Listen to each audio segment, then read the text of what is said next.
एक अनोखी प्यार की कहानी। रजनी के मौत के बाद विनोद बाबू का घर में रहना मुश्किल हो गया था। वे बेमन से अपने घर में आ पाते थे, लेकिन मंजुला के आने के बाद सब कुछ बदल गया। साधारण कदकाठी के विनोद बाबू पहले जैसे तैसे रहते थे, लेकिन दूसरी शादी के बाद वे सलीके से कपड़े वगैरह पहनने लगे थे। वे चेहरे की बेतरतीब बढ़ी हुई दाढ़ी मूंछ को क्लीन शेव में बदल चुके थे। उनकी आंखों पर खूबसूरत फ्रेम का चश्मा भी चढ़ गया था। इतना ही नहीं, सिर के खिचड़ी बालों को भी वे समय समय पर डाई करवाना नहीं भूलते थे। वैसे तो विनोद बाबू की उम्र 48 के करीब पहुंच गई थी, लेकिन जब से उनकी मंजुला से दूसरी शादी हुई थी, तब से वे सत्संवर कर रहने लगे थे। इसका सुखद नतीजा यह हुआ है कि वे अब 38 साल के आसपास दिखने लगे थे। इसी साल नवरात्र के बाद अक्टूबर के दूसरे हफ्ते में विनोद बाबू मंजुला से कोर्ट मैरिज कर चुके थे। तब से उनकी जिंदगी में अलग ही बदलाव दिखने लगा था। पहले वे छुट्टी के बाद भी किसी बहाने देर तक अपने स्कूल में जमे रहने की कोशिश करते थे, लेकिन अब ऐसा नहीं था। अभी शाम के 4:30 बज रहे थे। विनोद बाबू अपनी बाइक खड़ी करके घर में कदम रख चुके थे। वे फ्रेश होने के बाद खुद को तरोताजा महसूस करने लगे थे। मंजुला घर की छोटी मोटी चीजों को सहेजने में लगी हुई थी। बेटा बेटी ट्यूशन पढ़ने गए हुए थे। मंजुला को अकेली देखकर विनोद बाबू ने उन्हें पकड़कर अपनी गोद में बैठाने की कोशिश की। मंजुला बनावटी गुस्सा जाहिर करते हुए बोली, मम्मी जी अपने कमरे में ही है। आपकी आवाज सुनकर इधर आ जाएंगी। मैं अपनी माँ को बहुत अच्छी तरह से जानता हूँ। हम दोनों के रहते वे इस कमरे में कभी नहीं आएंगी। इतना कहकर वे मंजुला को अपनी बाहों में भरकर प्यार करने लगे। तभी सासू माँ ने बहू को आवाज लगाई।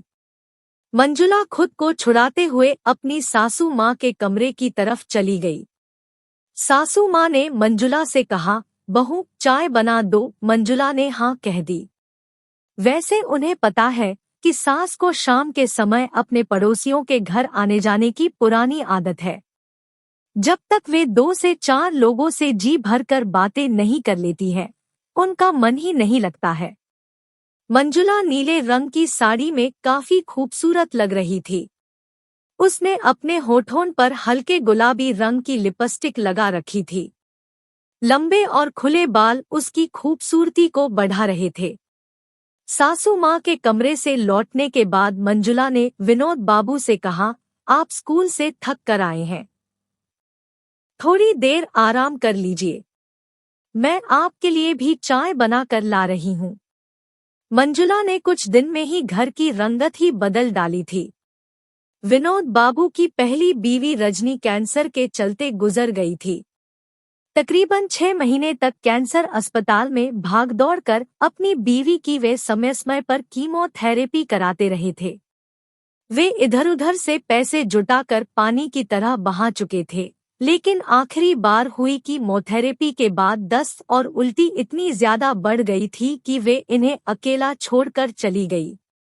रजनी के मौत के बाद विनोद बाबू का घर में रहना मुश्किल हो गया था। वे बेमन से अपने घर में आ पाते थे, वह भी सिर्फ अपने 10 साल के बेटे और बूढ़ी माँ के लिए। पर सब्र बुरे से बुरे वक्त का सबसे बड़ा मरहम होता है। कई साल गुजर गए थे। पत्नी की मौत के बाद ऐसा लगा था कि विनोद बाबू दोबारा शादी नहीं करेंगे। जब पूरी दुनिया के साथ अपने देश में कोरोना वायरस की शुरुआत हुई, तो वह सबके लिए आफत लेकर आई थी। विनोद बाबू को कोरोना महामारी के दौरान अपने स्कूल में बने सेंटर में काम करना पड़ा था। वे दूसरे राज्यों से आए हुए लोगों की काफी मुस्तैदी से सेवा में जुटे हुए थे, लेकिन उन्हें वहां ड्यूटी करना महंगा पड़ गया था, क्योंकि वे खुद भी कोविड-19 की चपेट में आ चुके थे। साथ ही टीचरों ने एम्बुलेंस बुलाकर विनोद बाबू को अस्पताल में भर्ती करवा दिया था। वे कई दिनों से अस्पताल के वार्ड में पड़े हुए थे। घर पर बेटा अर्नव था। उनका छोटा भाई अपने बीवी बच्चों के साथ अलग रह रहा था। विनोद बाबू अपनी मां और बेटे के साथ अलग रहते थे। विनोद बाबू से 2 दिन पहले इस वार्ड में मंजुला आई थी। सांवले रंग की मंजुला देखने में काफी दुबली-पतली लग रही थी, पर खूबसूरत बहुत थी। रह रहकर उनकी नजरें मंजुला की ओर चली ही जा रही थी। 2 दिन बाद रात में विनोद बाबू की तबीयत अचानक ज्यादा बिगड़ने लगी थी। रात की शिफ्ट में काम करने वाले डॉक्टर और नर्स ऊँघ रहे थे। उन्हें भी महामारी के चलते ज्यादा काम करना पड़ रहा था। ज्यादातर मरीज सोए हुए थे। उस रात मंजुला की तबीयत ठीक थी, लेकिन से नींद नहीं आ रही थी। विनोद बाबू की हालत बिगड़ते देख उससे रहा नहीं गया और वह उनके पास आ गई। विनोद बाबू का ऑक्सीजन लेवल कम हो रहा था। छटपटाते देख वह उनके पास आकर बोली, आप पेट के बल लेटकर लंबी लंबी सांस भरने और छोड़ने की कोशिश कीजिए। मंजुला विनोद बाबू की पीठ सहलाने लगी थी। इससे उन्हें राहत महसूस होने लगी थी। कुछ देर में ही उनका ऑक्सीजन लेवल सामान्य होने लगा था। उन्होंने मंजुला का शुक्रिया अदा किया था। एक दिन मंजुला के बगल वाले बिस्तर की अधेड़ औरत मरीज मर गई। उसका बिस्तर अब खाली हो चुका था। वार्ड में दहशत का माहौल बन चुका था, इसीलिए मंजुला को उस रात नींद नहीं आ रही थी। मंजुला को बेचैन देखकर विनोद बाबू से रहा नहीं गया था। आखिरकार उन्होंने मंजुला से पूछा, अगर तुम्हें कोई परेशानी हो रही है तो मेरे पास वाले खाली बिस्तर पर आ जाओ। नहीं, ऐसी कोई बात नहीं है। मंजुला ने यह कह तो दिया था, पर वह उस दिन काफी डर गई थी। विनोद बाबू के बार बार कहने पर मंजुला उनके बगल वाले खाली बिस्तर पर आ गई थी। तुम्हारे घर में कौन कौन लोग हैं? मेरे घर में सास, ससुर, पति के अलावा 7 साल की एक बेटी है। बेटी तो तुम्हें बहुत याद करती होगी। पता नहीं याद करती होगी भी या नहीं, यह कहकर मंजुला उदास हो गई थी। परिवार वाले भी तुम्हें बहुत मिस कर रहे होंगे। यह सुनकर मंजुला थोड़ी देर चुप रही, फिर बोली, ऐसा कुछ नहीं है। मैं आज तक अपनी बेटी के बाद एक बेटे को जन्म नहीं दे पाई हूँ, इसलिए घर के लोग नाखुश हैं। वैसे मेरे शरीर के अंदर कुछ ऐसी परेशानी आ गई है कि डॉक्टर ने साफ कह दिया है कि अब मैं दोबारा मां नहीं बन पाऊंगी। मेरी बेटी अपनी दादी के पास रह रही है। वे सब तो चाहते हैं कि मैं मरूं तो मेरे पति को दूसरी शादी करने का मौका मिले, ताकि उनके घर में बेटे का जन्म हो सके। विनोद बाबू हैरानी से मंजुला के चेहरे की ओर देख रहे थे, इसलिए वे कुछ देर तक चुप रही, फिर बोली, वैसे मैं भी अब उनको शादी करने की इजाजत दे देना चाहती हूँ। विनोद बाबू को यह सब सुनकर झटका सा लगा था। बेटा या बेटी पैदा करना किसी के बस में नहीं होता है। फिर भी आज भी लोग किसी औरत से कैसे उम्मीद रखने लगते हैं कि उनके मन के मुताबिक बेटा या बेटी जन्मे। 21वीं सदी में भी लोगों की सोच नहीं बदल रही है, जबकि आज लड़कियां आसमान की ऊंचाइयों पर उड़ रही है। विनोद बाबू मंजुला को समझाने की कोशिश कर रहे थे। एक दूसरे के सुख दुख बांटते हुए अस्पताल में दिन बीत रहे थे। जब मंजुला पूरी तरह से ठीक हो गई और डॉक्टर ने डिस्चार्ज करने की इजाजत दे दी, तब भी उनके घर से कोई नहीं आया था। मंजुला के पति अस्पताल में भर्ती कराने के बाद यह कहकर जा चुके थे, तुम मर भी जाओगी तो मैं तुम्हें यहाँ देखने नहीं आऊंगा। पति की यही नफरत भरी बातें मंजुला को घर जाने से रोक रही थी। वैसे वह भी अपनी सास और पति के रोज रोज के तानों से तंग आ चुकी थी। इधर विनोद बाबू उन्हें घर तक छोड़ने के लिए तैयार थे, लेकिन मंजुला ने उनसे कहा, आप जाइए, मैं बाद में घर चली जाऊंगी।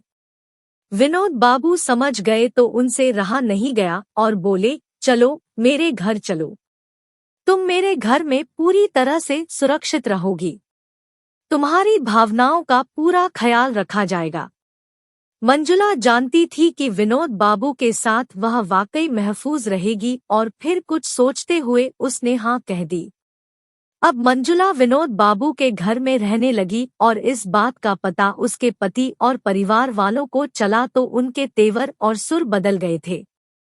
उन्होंने विनोद बाबू पर मंजुला को बरगलाने का आरोप लगाया था, लेकिन मंजुला अपने फैसले पर अडिग रही थी।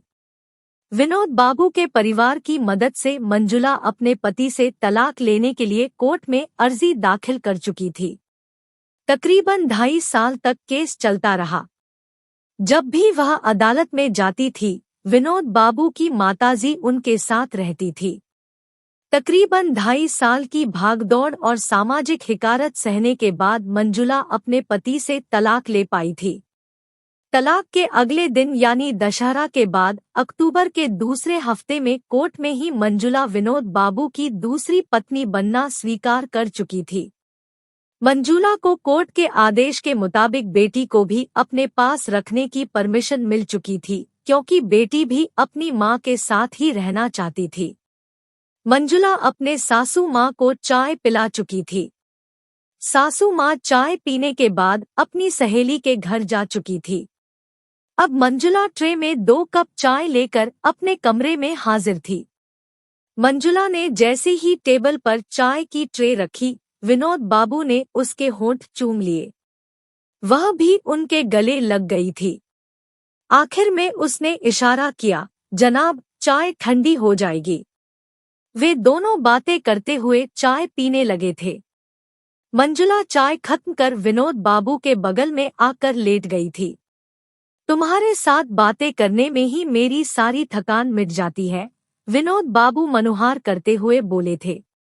मंजुला ने अपना सिर उनके सीने पर रख दिया। सालों बाद उन्हें ऐसी खुशी मिल रही थी।